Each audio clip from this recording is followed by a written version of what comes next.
And now, ladies and gentlemen, how about a warm round of applause for our 11th president as he delivers our address, Dr. Thomas Krise.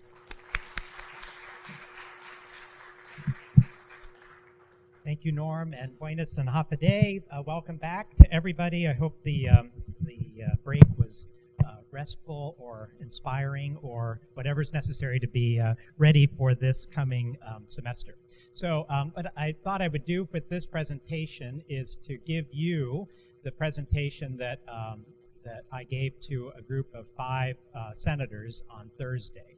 So we decided that we need to help the government and the public to understand the university better. And so we wanted to start a habit of providing information to the legislature and other members of the government on a regular basis, and over at their place, over here, give them tours, see the positive and the negatives, the kinds of things that we need help with.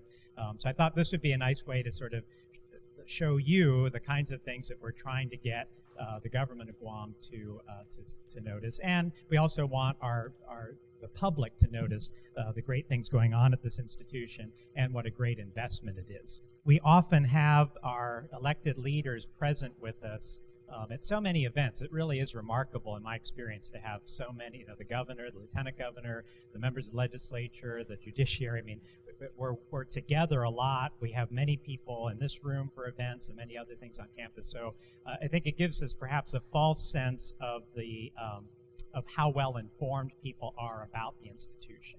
And then even just in conversing with people in the community, I'm struck by how often people aren't aware of what a different institution this is than it was, say, 20 years ago. So there's been a tremendous change and improvement over this period of time, and helping the public and helping our elected leaders understand that is part of what we're trying to do. So this was our presentation too. We had 5 of the senators come with Amanda Shelton, the chair of the Oversight Committee for Higher Ed, leading the group. So that was kind of the focus of the effort.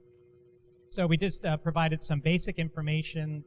As we do this kind of thing, we'll talk about the basic structures of the university, the fact that we offer a very affordable, remarkably affordable, and very high-quality education, specifically tailored to the needs of Guam and Micronesia.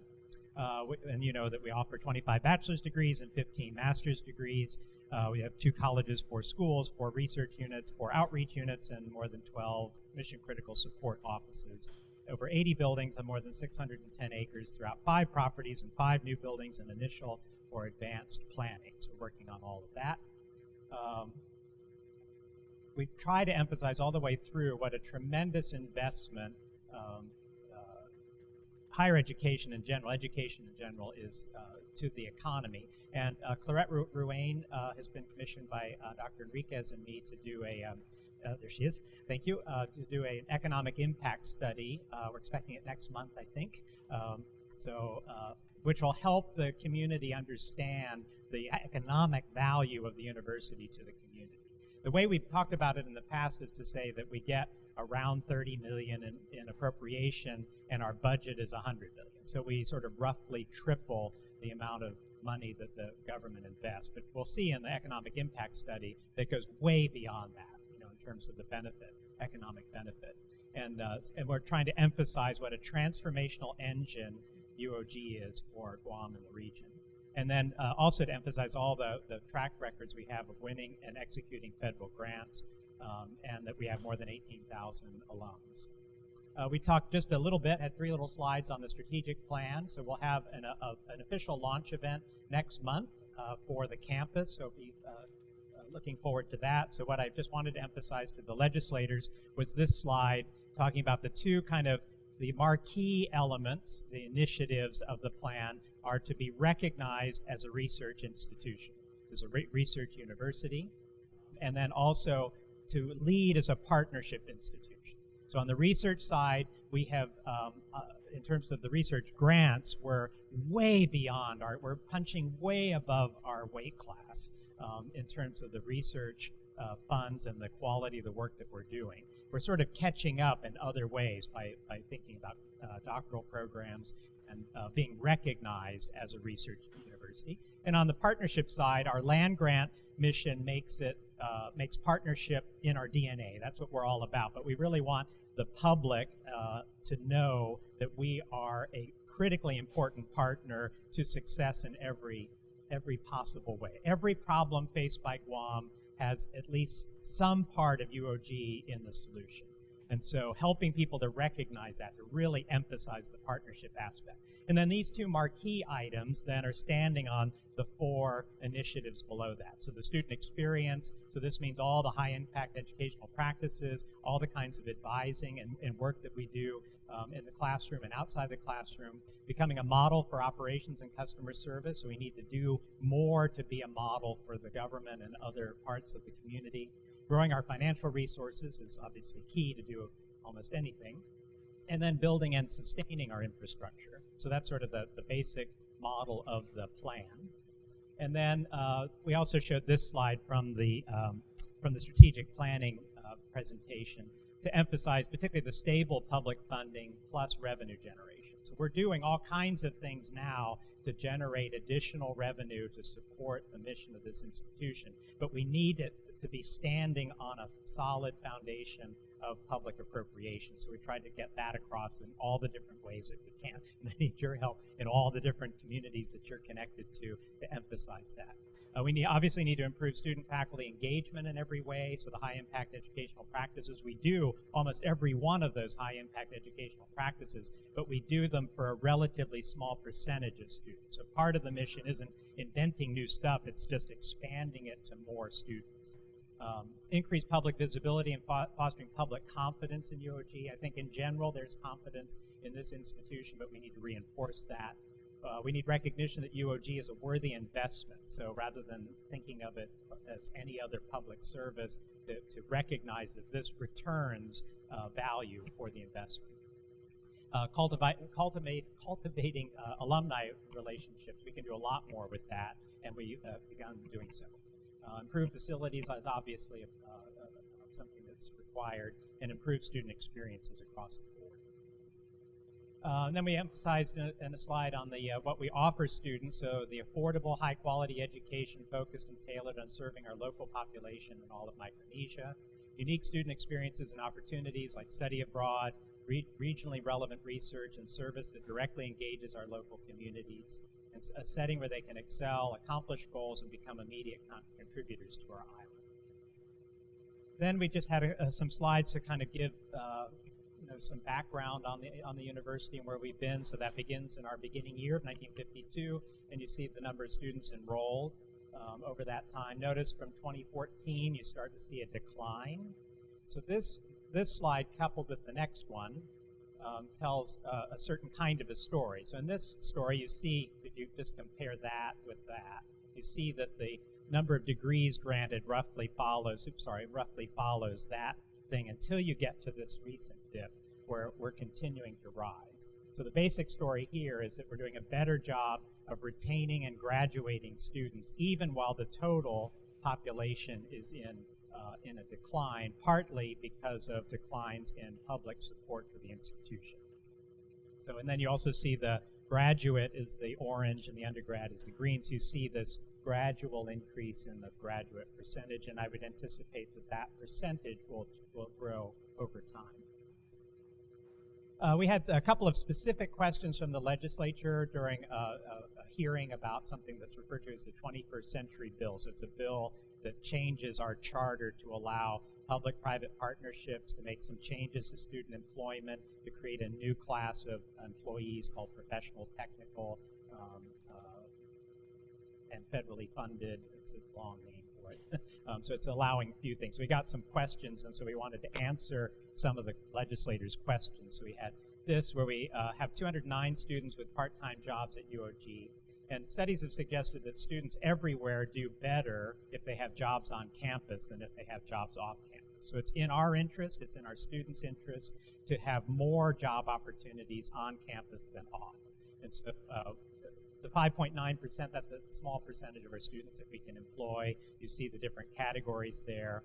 And then we say the legislature's support for the 21st Century Bill will allow UOG to provide more employment opportunities, income, and experience to our students. And then we had this one on the retirement contribution, which is part of this narrative. So the big picture is that we're more than a quarter of the money that we spend on student employees doesn't go to the student. It goes to the retirement accounts. And so the proposal is to treat students in a different category and not treat them like regular employees in terms of this. If we are able to do it, we'd be able to hire 50 more students at a time. So that would be a 25% increase in the number of students we could hire. So that's the gist of that. We also had questions about the sexual misconduct policy, and we wanted to emphasize that we have a zero-tolerance policy for sexual misconduct. And we have a number of reasons to review the policy. One is that the U.S. Department of Education has changed some of the rules about the application of Title IX in dealing with these things. So we need to review it anyway. We want to review the last several years of our relatively recent policy on this, and then to reinforce our collective awareness of sexual misconduct of all kinds and how to deal with it, how to counter it, how to report it, and carry out disciplinary measures when it does happen. And so we're focusing a lot of energy on April, which is Sexual Misconduct Awareness Prevention Month. And so you'll hear more about this as we go along. Then we shifted to the cost of education and helping our legislators understand how this works. So I mentioned that our total budget's about $99 million. 56 million of that is what you can attribute to direct support for the education primarily of undergraduates. And then you see the annual credit hours, the cost of education per credit, and what the student is paying now. It's about 40% of the total cost to educate, to teach one credit. Even after the proposed 30% increase in tuition over several years, it would still be at about 50% of the total cost, assuming the total cost doesn't rise in that period of time, which it probably would. So this is just helping them to understand this. Then we had this figure to show the rough appropriation of last year plus the fiscal year 19 tuition collected minus the 56 million, the total cost, leaving a gap of 8.7 million. So we wanted them to understand that this is a serious problem for the institution, and we need their help to adjust this, to deal with this. Now we have a couple of these slides which come from IPED's data, and thanks to Dee Leon-Guerrero for getting this together for us. And it tells several different stories. So the dark green is UOG, the light green is our comparison group, which we've used for about 20 years.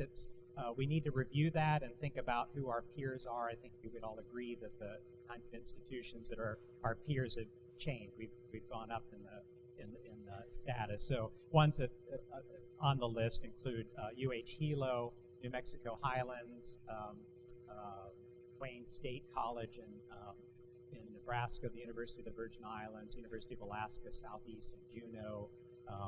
It's sort of that set. And so this is the comparison group, and then ours. So instruction, this is the expense on direct instruction, which is mainly faculty salaries. And so there you see that we're running well below at 5,500 compared to 7,300 for our peer group. If you just did the average of public universities of all kinds across the country, that average is in around 12,000. So even our peer group is well below the average, and then we're below that. Now on the positive side, the research figure, we're off the charts better than our peer group. And so that reflects the $17 million that we have in federal research dollars this year alone,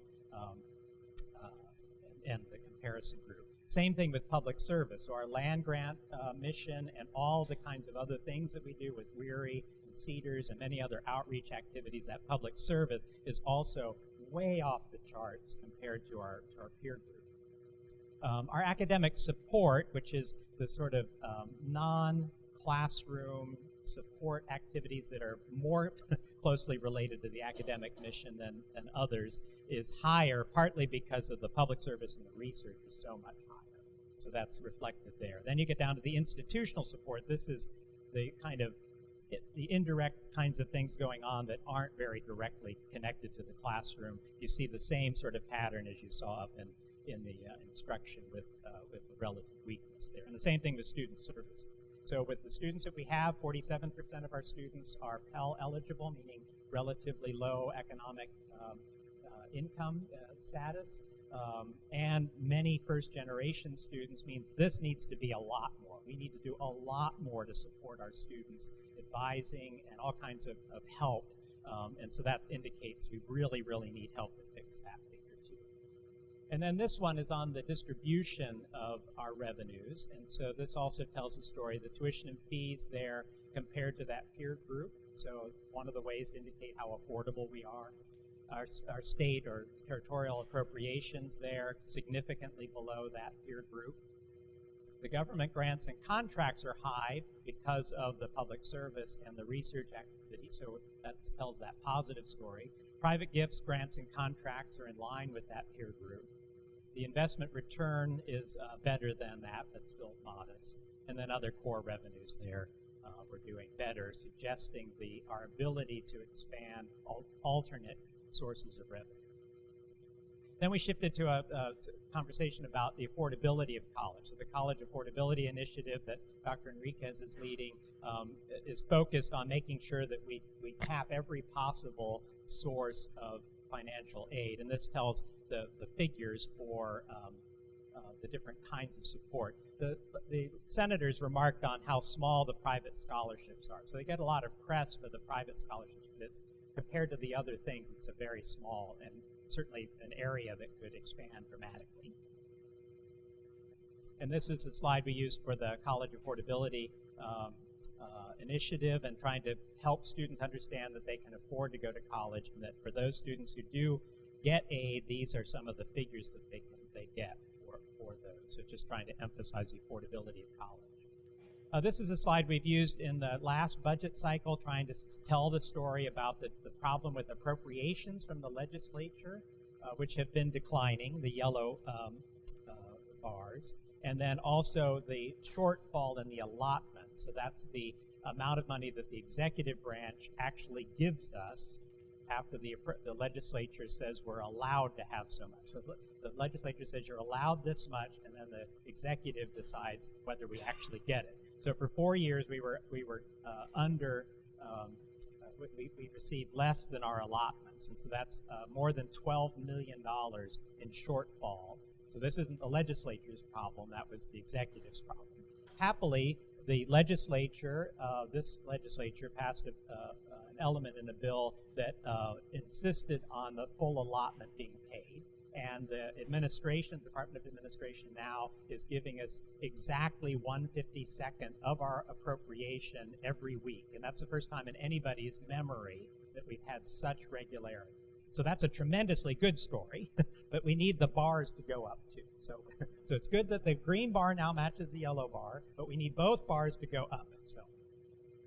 And then a couple of different ways to try to get across the shortfall. So this is the difference between our request and then what was appropriated by the legislature. And so you see that it was kind of roughly close to it for several years, and then there's been this gap since then.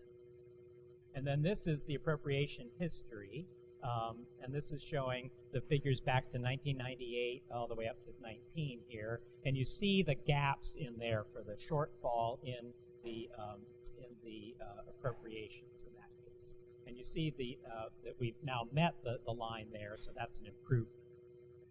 This is, I should emphasize, this is all in nominal dollars. This doesn't take into account inflation. So this chart was just trying to show the effect of inflation, picking 2 years. 2008, we got about the same nominal amount that we got this past year, 28 million.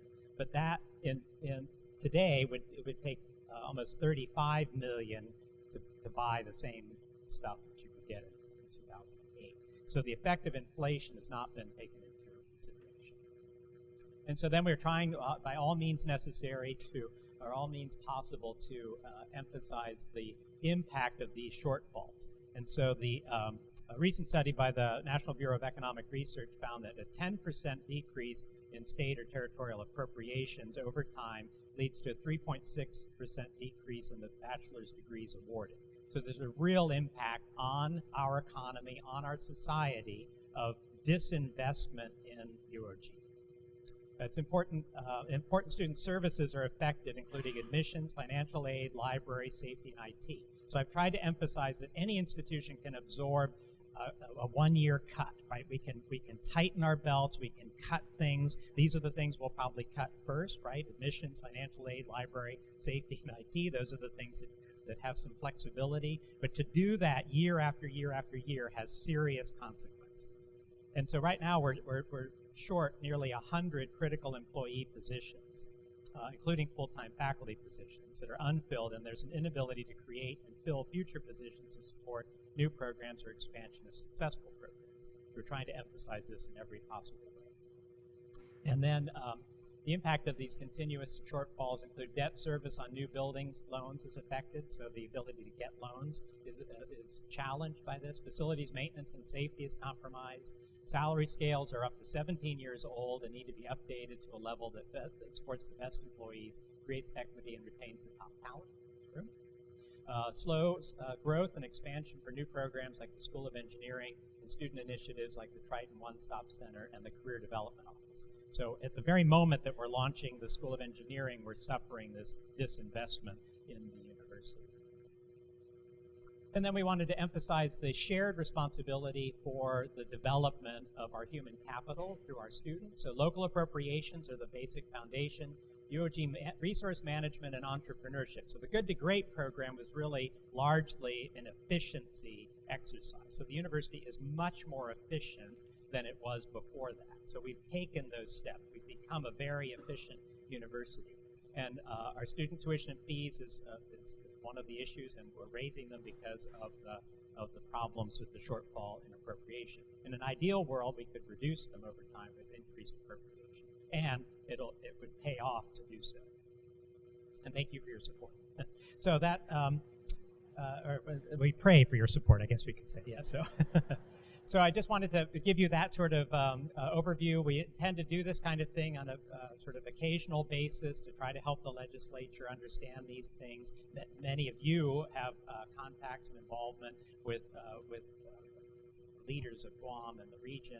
And so please have these kinds of arguments in your head so that you can make them, to make a case for the institution. It's tricky, too, to make a case for how serious the shortfall is, because you don't want to scare off funders, donors, students, right? You don't want to tell the story that this is a serious problem for this institution. It's been going on for a number of years. So you want to balance that. You want to be, to celebrate the things like this incredible research activity that's going on. The great success of individual students winning really prestigious scholarships and awards, people going on to really tough doctoral programs and professional programs, and whenever I ask them, and I always ask them whether they feel prepared, whether they were prepared for it, they always say they were very well prepared for their programs. All of that tremendous value we have to emphasize, and then say we really need the support to keep going. And so the achievements of the institution over 20 years are really remarkable, and this room full of people are the reason that this has happened. And so to help people understand that we have come up to this really seriously high-quality level, and we want to keep going. We want to keep adding value to Guam and the region, and being recognized as a research institution, as a partnership institution, as a model for all of Guam. So thanks for all you do in the classroom, for helping our students succeed, coping with challenges. Every institution has challenges, and one thing that we have really going in our favor is that UOG is loved by the people of Guam and the people of Micronesia in a way that I've not seen any other institution loved. So that's a great place to start. So thanks very much, and enjoy the semester and getting started, and Viva UOG!